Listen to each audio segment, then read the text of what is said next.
Thank you all for coming. And good morning online. So today we'll give an update on a few things that have happened, obviously over the last week. There's been some big things around what we've been able to take through governance. So I'll give it a little update on that. I'll invite Liz then from the engagement team just to give us a brief update on some of the consultation outputs over the last week. The team have been really busy in the background analysing all of the results and the feedback from the consultation. So I think it's the time is right probably just to give some high-level items, high-level news items on the consultation. You're looking at me a bit puzzled. I thought it was all lined up. Yep, all good. And then myself and Liz will talk a little bit about contact management. And I know we always come back to contact management, but there's been some pace put behind contact management over the last couple of weeks, where we've got a bit of direction now in terms of the structure around the team of who is leading, who is supporting, and also then some of the lower level detail, some of understanding the data. There's some gaps in the data which we'll expose and talk about today, but also as well then how we're going to drive this forward in terms of channel shift, hubs, centralization, and what we will do then in terms of contact management supporting the wider objective. Okay, so I will start with Liz, please, if that's okay, from the engagement team. Okay, I was putting a face because you were going to say everything I was saying for a minute. So yeah, as Dan said, it's been a busy 6 weeks. We've had the 3 consultations out. We've done drop-in sessions all over the borough. What I'm going to just feedback today, the consultation closed last Tuesday, and then we had by that date on the venues 2,700, over 2,700 responses. For Meals Direct, over 700 responses, and for the Hive, specifically from staff, 200 responses to that. So I haven't got any more information to share today in terms of the responses that we got back. Meeting with staff this afternoon and then going through the governance process. So that information will be in the public domain tonight on the Caerphilly conversation page. So that's really all I've got to say at this stage, but we have started the home to school transport consultation that went live on Monday as well, so another 6 weeks of consultation around that one to look forward to. So as Liz mentioned, the governance there, so we've got PDM now this morning after stand-up, and then we've got cabinet at 1 o'clock this afternoon, and then just touching on home to school transport, I think we're 3 days in and already Councillor Carol Andrews has already been sending over some of the challenges and concerns being raised by some other councillors, which is good. This is our opportunity now to log it centrally, ensure that we've got that consistent message. And I think that councillor yesterday was very grateful of the response immediately, but knowing as well that those concerns will be addressed hopefully over the next couple of weeks. Okay, any questions from anyone on the consultation update? No questions, but I just want to put on record really my thanks to the engagement. Lost sound. No sound.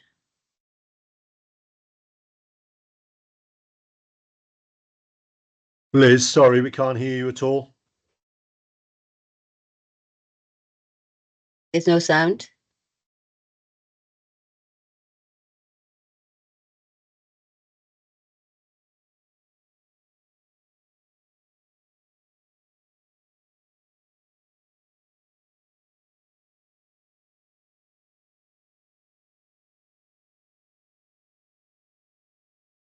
We can't hear you.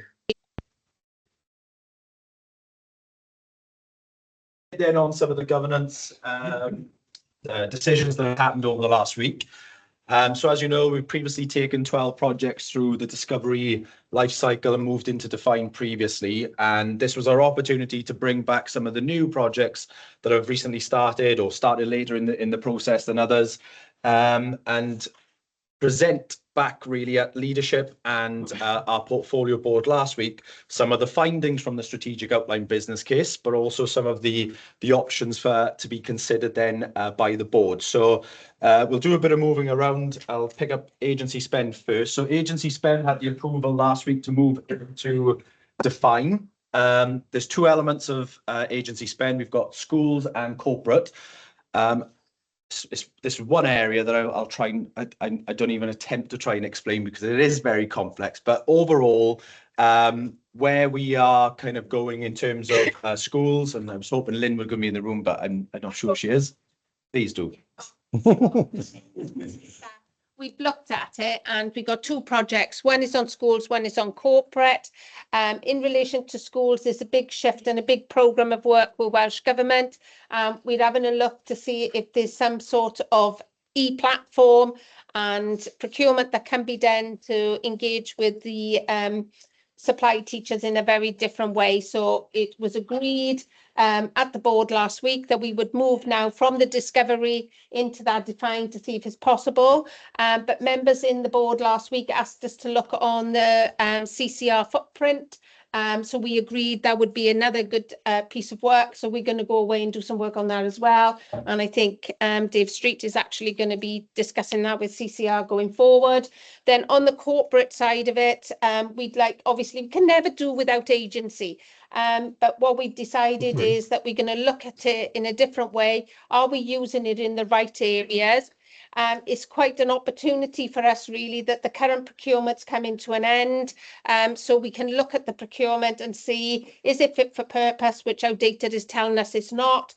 Shall we procure differently next time? Still off a framework so it can be quick, sharp, but it will be hopefully a different mechanism so we can get some savings out of that. So that is now going into define to do both of those. Quick question, Liz. What's CCR? Cardiff Capital Region, sorry. Question on There you are. That's all right. Good test. Thank you, Liz. So one of our other projects we took through into define was the building and cleaning services. So Paul, our project lead, has been looking into how we can improve and ensure we look at efficiencies as part of the building and cleaning services. Now, there were a couple of options discussed and some direction, but also some challenge as well. So some of the early indication of savings within that project was quite minimum at around about £12,000. So the challenge back to the team there was actually we need to do more work. We need to look for more efficiency. So the direction that we had in that room was to look at the contracts currently involved with cleaning to see if there can be any opportunities or efficiencies within there, but also as well an agreement to proceed now as part of the define phase to test some assumptions around what could a new operating model look like or a new organizational structure look like, but all kind of based around options at the minute. So that was the clear steer, that was the clear direction. So I think we've got some approval to proceed within that space. So linking in to the way in which the staff currently work now, can we use IT and our new HR system, iTrent, in a better way? So that'll be the next piece of work in the define as well, and building that prototype around working. Yeah. Thank you, Liz. And then our last strategic outline case that we took through last week was parks. There's been a lot of work in parks and also a lot of involvement from some of the cabinet of understanding what is in parks. It's not swings and slides as such. It's everything. It's recreational, it's green space, it's pavilions, it's bowling greens, it's football pitches, cricket pitches, the whole lot. So the team have actually gone as wide as possible now within the strategic outline case, looking at all these options associated with these facilities. And one of the options then taken and discussed last week was to prioritise bowling greens. So we know already from some bowling clubs that there is interest in doing things differently or doing things themselves. So the other work stream that we've got for community asset transfers, that's heavily linked now with parks to see what opportunities can be realised. But also as well there with bowling greens, currently right now we spend around about £540,000 a year in maintaining the pavilions, the green, the grass, the chemicals that go on the bowling green and the special equipment that is needed to mow bowling greens. And there's no income then to the council as a result of that.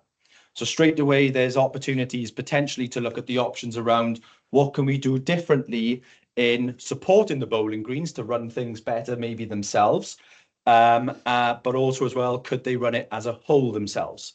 So some of the immediate decisions or direction that we were provided last week was to look at what can we do now in terms of working closer with the bowling greens in the off season? So the season has just ended. A lot of them will have their AGMs in and around sort of December, January. So what can we do between now and then to set them up and prepare them for potential changes then in the coming season? So a lot of work happening there. As I said, priority bowling greens, but again, football pitches, rugby pitches, everything now as part of that work stream is being considered. And then the last business case that we took through governance last week was Fleet. So Fleet was our only outline business case, and that's now moved over into develop. The Fleet work stream, there's commended in a way because the state that they were in this time last year in terms of financial as well as operational, it's a really good news story to show that they've not just turned around and improved their compliance and now more or less 100% compliant as a Fleet work stream and a Fleet directorate, but they were nearly £500,000 overspend being reported as part of the last budget. They brought that down now to a £200,000 overspend, and there was a clear challenge, I think, from Steve, our head of finance, to bring that as to a balanced budget by the end of this financial year. Also within that business case, then there was between £400,000 to £500,000 worth of savings potentially going to be realised over the next year. So when you think about that, bringing it all together, it's about £1 million swing in terms of savings and opportunities that are being realised then by the team. And it's not just cost savings. I think this is the good point about Fleet. It's not just cost savings. They've actually improved their compliance and they've improved the way that they work as well. So the clear direction around Fleet that we received last week. So on the 30th of April earlier this year, PDM give us and Cabinet give us the steer to look at centralising the Fleet model and bringing it into a more corporate function. They've tested that option as part of the define phase. That option now has been approved to proceed into develop, and we're looking to potentially launch some of those changes then April 2025. There's a reason why we're doing it as at the start of the financial year. That will give the team an ideal moment in time to benchmark then against the financial year, and year on year then it will hopefully then become easier for the team to track some of those savings over the next 2 to 3 years. What's PDM, Dan? Policy development meeting. Yes. One acronym for told today. No, that's absolutely fine. And apologies for using an acronym as well.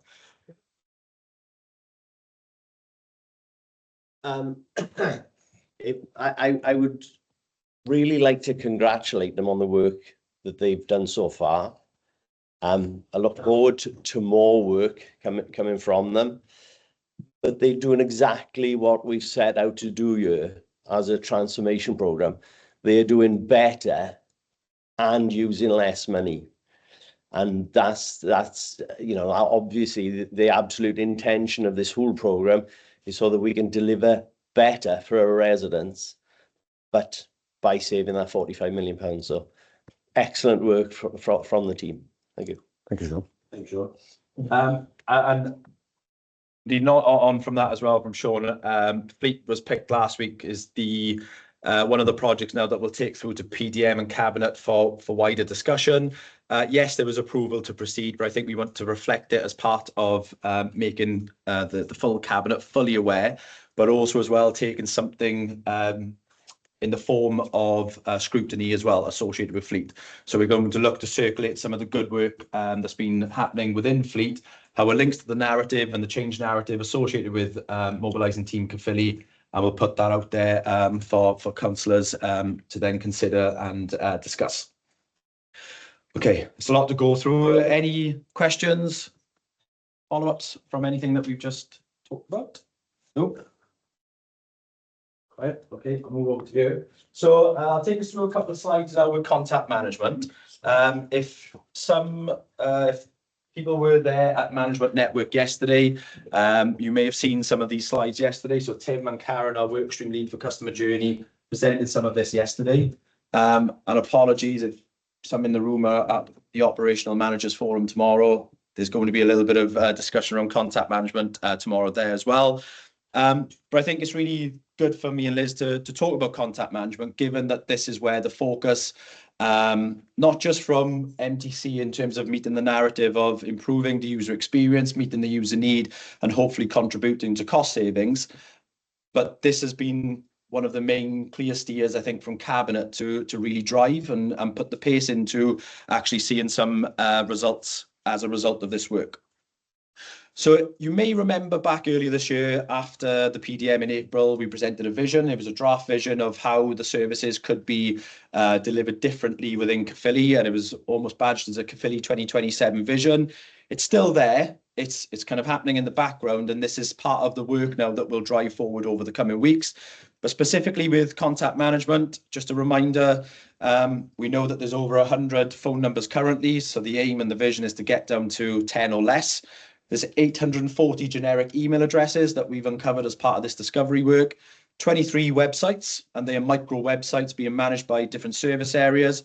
So could there be one website, given the investment now that's been approved recently into the new digital platform? We've currently got 1,000 assets, so buildings, property, land. The vision is to reduce that estate. FTEs, we know that what we've got now, but it will be less than what we have now. And obviously then that running cost and the overarching savings target of £66 million is reducing it from 450 down to 384. So some of the transaction data over the last year that we've looked at, and this will form part of understanding the as-is process now for contact management and what we then can design and true design in line with the user need of what that service can be, or what is the to-be state of contact. So these are just some kind of high-level stats on the screen. One that we've pointed out at the bottom there, one-to-one interactions from the customer service aspect. Over the last year, there's been 0. So that's part of the idea around what we're considering as channel shift, what we need to think about channel shift. And actually, the council in some areas are already on the journey of channel shift. Can we just say there, I think that one-to-one used to be picked up in our customer services pre-COVID. And when COVID hit, obviously we went online. And even though we've offered up appointments and if people want to walk in and see us, nobody's taking up that offer. So we don't get requests for people to come in and deal with us in the customer services. So that's why we're saying we are 0. It's not that we don't want to provide it. Yes. There's no need or request coming from the public for that type of service. The public have gone online. Absolutely. Thank you, Liz. And the slide after this will actually demonstrate the change in user behaviour as well over the last 8 years. Yes.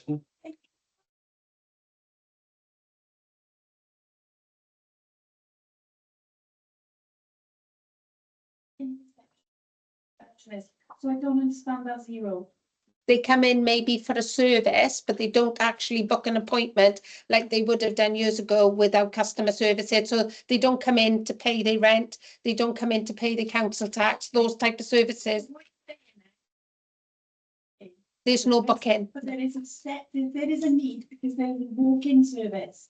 So they are still wanting that service. Well, I don't know, because we've had no requirement for that. So the people you see come in, they might be going to planning or they might be going to housing direct, but nobody's coming into customer services. Okay, so with the customer service desk in front, do we keep a record of how many people come in and request a service at the desk every week? We don't actually monitor that. We got a booking form that people can come and book to meet with us, yes, and nobody requests it. But how do we usage for customer services, the people who come into reception, how are we keeping a monitor of that number?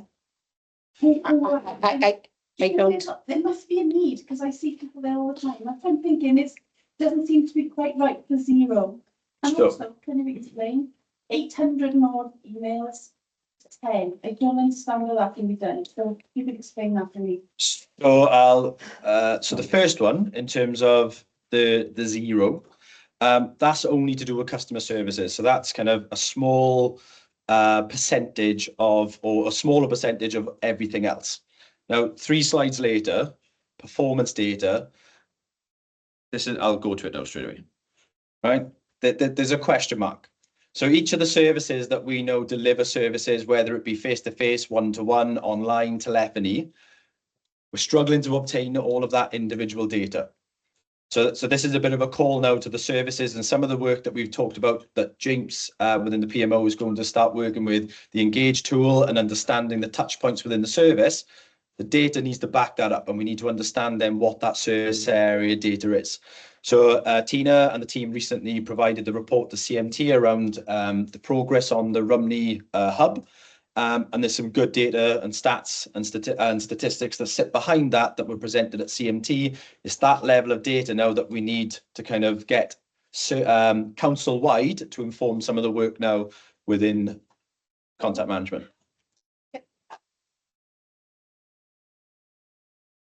Do you mind if I just chip in? Okay. Sorry, I could hear your question. I can't see where you are. Sorry.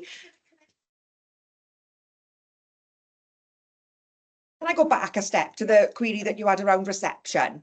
The staff on reception do keep a tab on what customers are coming in for. It's a rough and ready document that I'm sent every day, which I can show to the group. But what we found is that our customer services customers we've worked with those and encouraged them to tap into the services that they wanted in other ways. But the people who are coming in now are not for customer services, they are for other things. Reception are there as the public face of the building. They provide a service to the customer, but we've got a customer services department who would deal with service requests and requests for a service. The reception. Yeah, I get that. Yeah, but you know, the receptionists are there as the public face of they are our front door, and they guide that traffic wherever it needs to go. But customer services deal with certain elements of you know what we provide as an authority, but not all 800 or 900 of the services. So some of those, you know, the things that people come in for are things other than what customer services provide. But as a customer services team, we have worked with those customers and driven them either online or through other channels. Now we need to do that work with the rest of the building and what other people are coming in for. So they'll come in to talk to rents. Perhaps they'll come in because they've got an appointment with somebody from education or social services. They're not necessarily coming in for a customer service where they want help filling in their benefit form or want to pay something. And they do.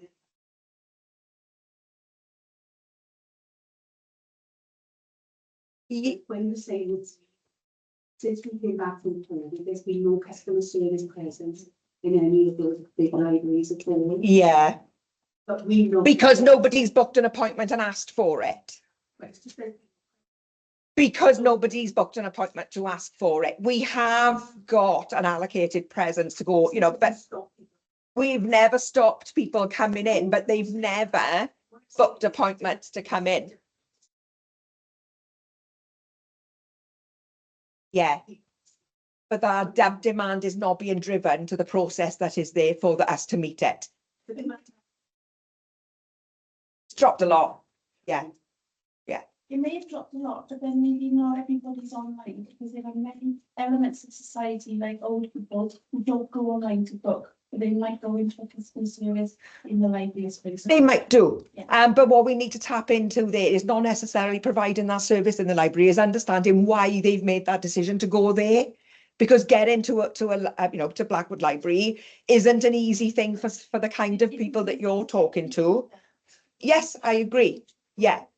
And that's why we've worked with our customers. When we talk to them, when they come in, when they speak to us about booking an appointment, we do cross-sell and say, actually, there's an easier way you can do this. So we're having those conversations. The amount of people who are insisting on one-to-one contact, whether it's in a library or downstairs, we have driven that down.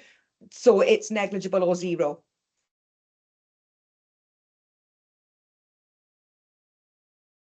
Hello, can I come We in? can chat about this kind of offline, and if there's an opportunity to speak about it, the contact management sprint review, we can invite you in and we'll go through. What I will say though, I mean, with the service areas and the contact data, yes, we've got information, but there's still a lot of gaps of truly understanding the need behind some of these service areas and the performance then, and the performance data then that backs up what we need to understand. I think it's fair to say as well, we're not hardcore saying that every transaction or every bit of traffic is going to be driven online, because that's the cheapest channel. It is the cheapest channel, but for the right transaction. So, for example, we were sitting here yesterday looking at some of the PDFs that people can download from our existing website. The one that I just happened to click on was an application for a licensee to be, responsible for a pub. It was 24 pages long. It needed someone to verify your identity. It also needed a passport. It also needed a thing. To be able to do that transaction, probably be really expensive to develop to get that done online. And if you think of it, the amount of applicants that you have within the county borough a year to become pub applicant, I think if we just take a rule of thumb, 50 pubs, a turnover of maybe 3 or 4 a year, 10 applicants for each one, you're looking at a maximum of 40 people using that form. To develop a digital platform to deal with just 40 transactions a year probably isn't the most cost efficient way of dealing with that for the council. So perhaps what this piece of work would do is to say, in that instance, what we should really do is focus on what that face-to-face looks like. So we can provide a really kind of efficient face-to-face service for anyone that wants to apply to become a pub landlord. And perhaps that transaction particularly wouldn't be an online channel shift, but it would be actually to shift it away from online onto paper for the most efficient way of working. Yeah. Thank you, Chris. Thank you very much.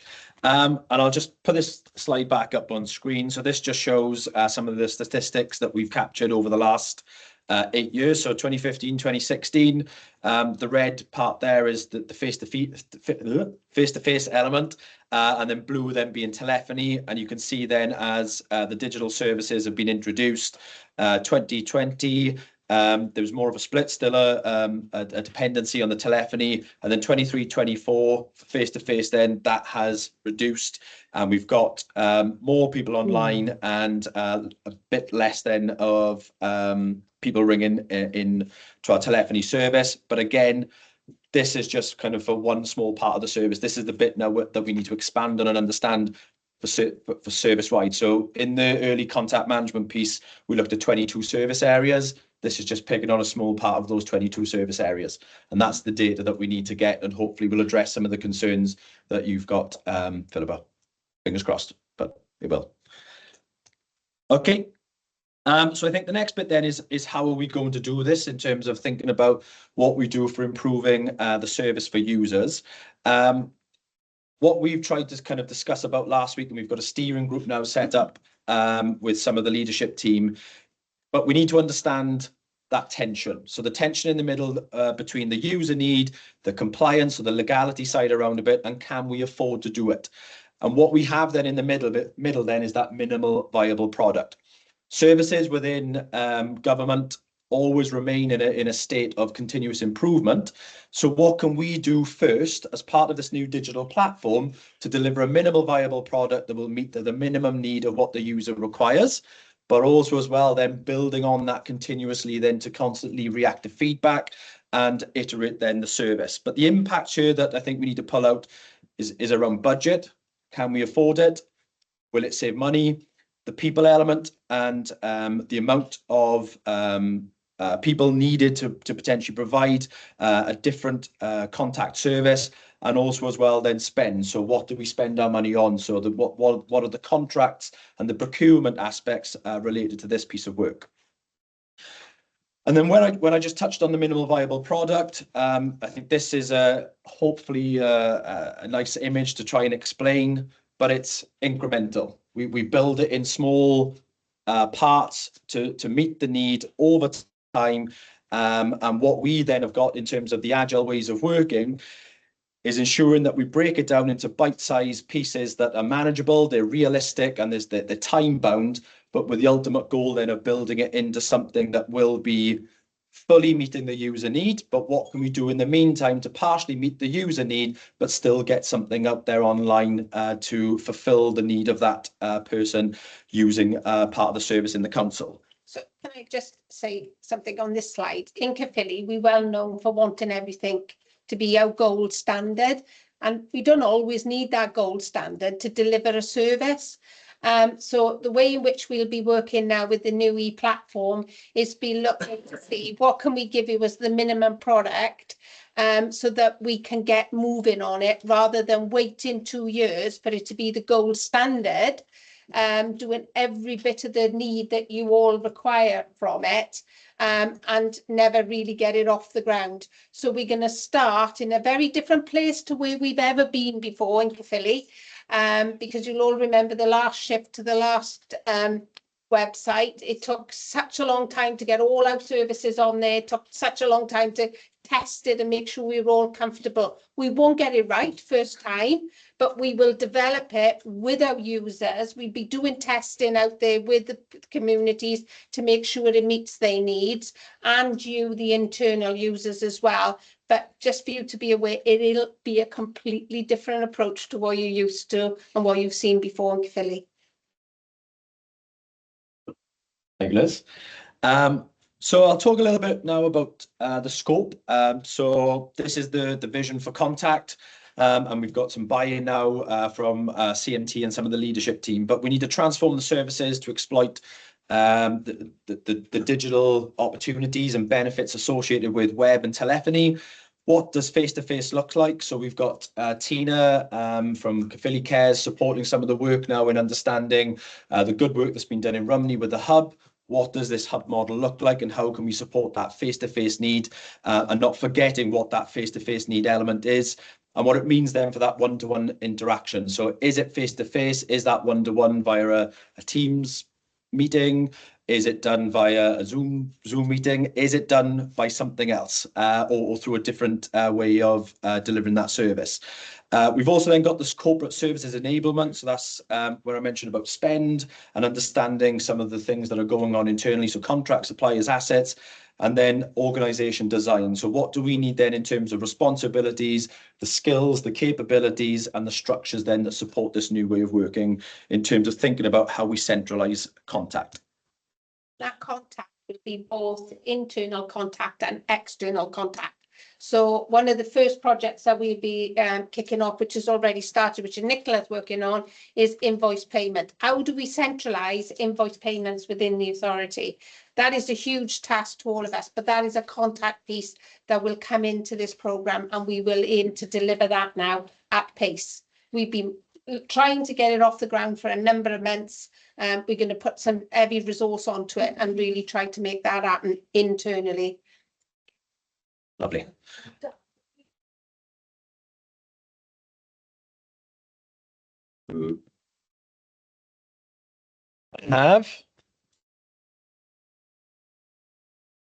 So does somebody have their hand up to speak?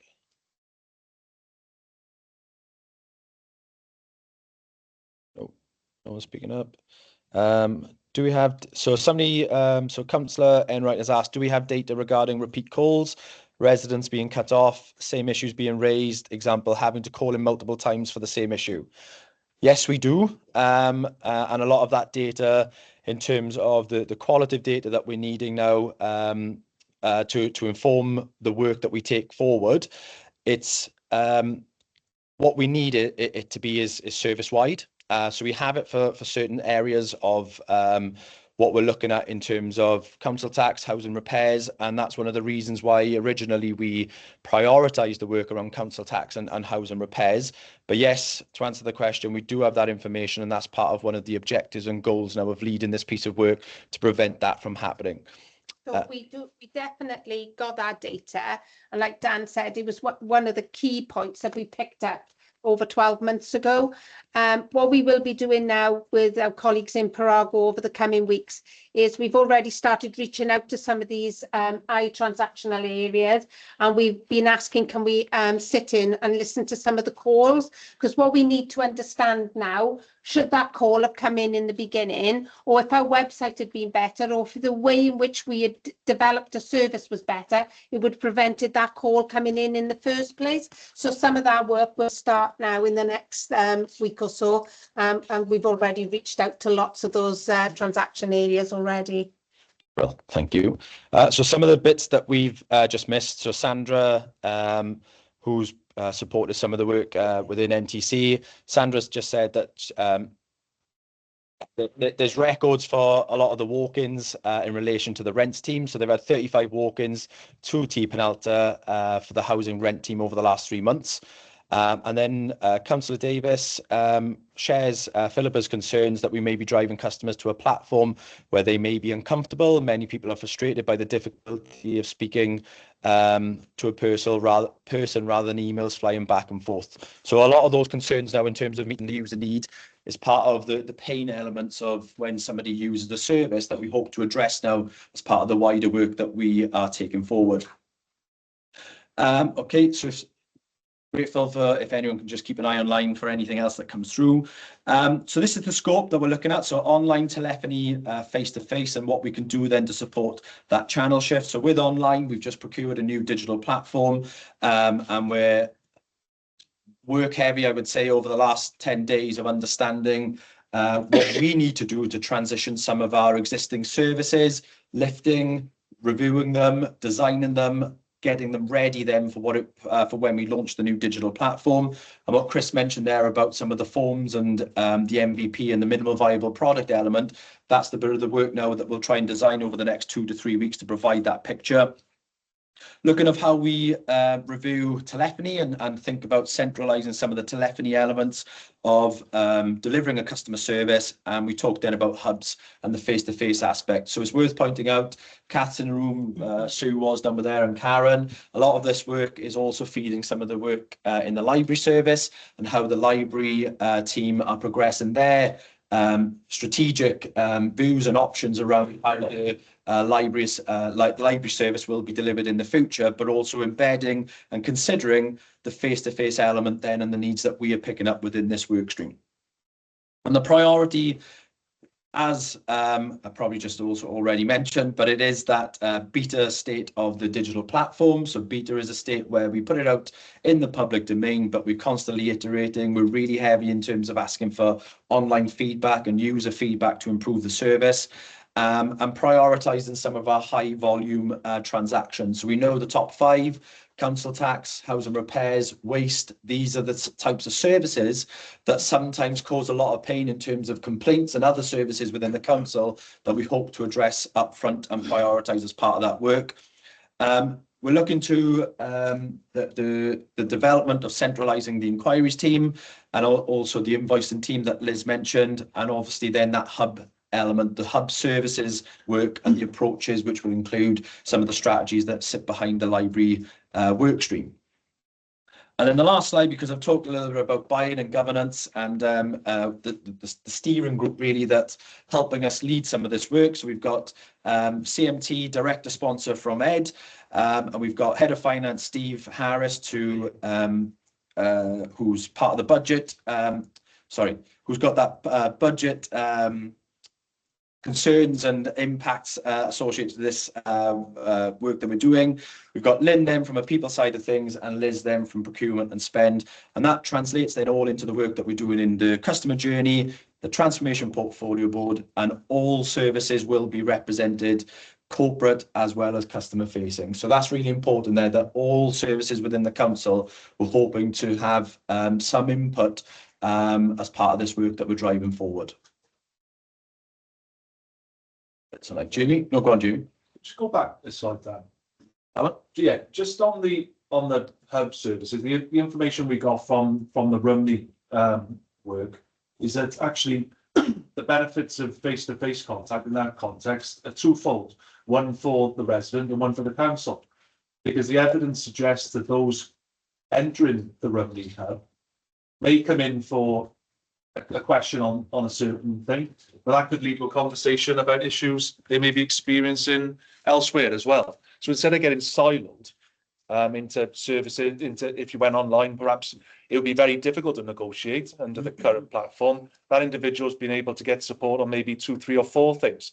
So that's beneficial for that individual, but it's also beneficial for the council in that one visit could actually sort out the issues that resident might be coming back 4, 5, 6 or 7 times. So there's a clear evidence of where the face-to-face engagement in that respect is definitely very, very positive. So I wouldn't want anybody to be under the impression that you know, everything is going online because it's a clear role in those circumstances for face-to-face engagement. Absolutely. And that's why it's part of the priorities. It's not being discounted. It will never be discounted. It is fully part of this work of understanding what the need is, of how we address what the face-to-face need is and what that one-to-one interaction needs to be as a result of understanding the face-to-face need. So yeah, thank you. Online from Councillor Enright. How much are you looking to save, or could you save from the contact centre programme? I'll answer that one. As it stands currently, we think we've got around £10 million that can be saved through this particular piece of work over the next 2 years. You'll appreciate in terms of the way that these projects develop, as they move through discover, define, develop, etc. We get more certainty around those figures. But we actually believe that to be a fairly conservative estimate based on the survey responses that we had through the PwC work at the very beginning of this. We do expend a huge amount of full-time equivalent effort on managing customer engagement across telephony and other forms of contact. So this is a big piece of work for us really in terms of making our contribution to the 45 million across the next 2 years. Thank you, Any other questions in the room? Yeah, can I ask on the library service? The more we go with the library service now, when we made substantial cuts in that area, but based on staff safety, which was based on evidence of incident logs going back over the years, to give us the model of what we've got now. So I'm assuming that's been taken into consideration when we're looking at the delivery of that model going forward.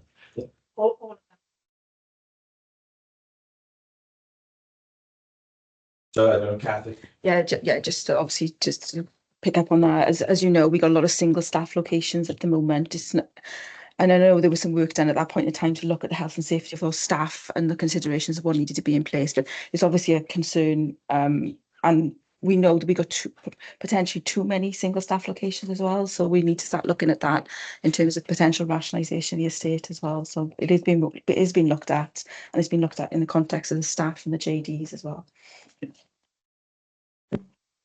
That answer your question? Yeah, it'd be interesting to see the data as well. Okay. Well, okay, thank you. Any other questions in the room or online? Did you finish your slides? Yeah. Yeah. Yeah. It was like rude to interrupt me, you know. Well, if there's nothing, if nobody has got anything else to add, thank you all for listening. Can I just say on the board, because we've updated the board, so I know Dan told me off this morning because I'd moved some of the stickies yesterday, but I put a couple of blocks on you, so I don't know if there's anybody that can help me out. The PFI programme, is that still blocked, or have we got some movement on that?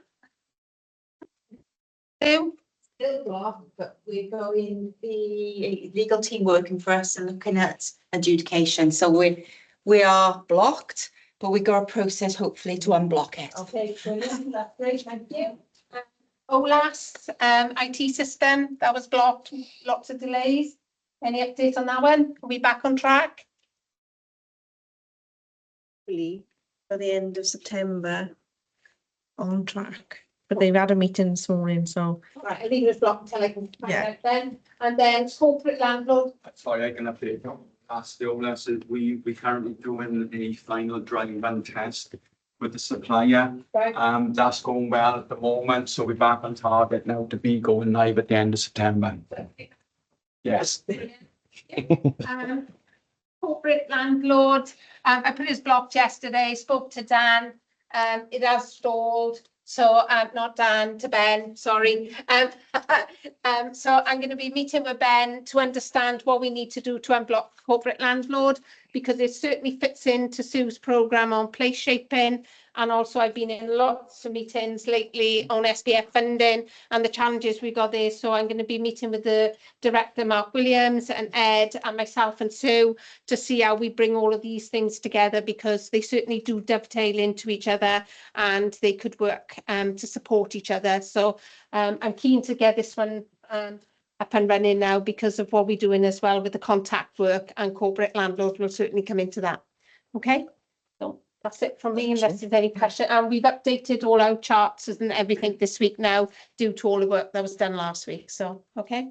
just in case anybody's checking my board. Well, thank you all for listening. Thank you very much. Thanks everyone online. Sorry.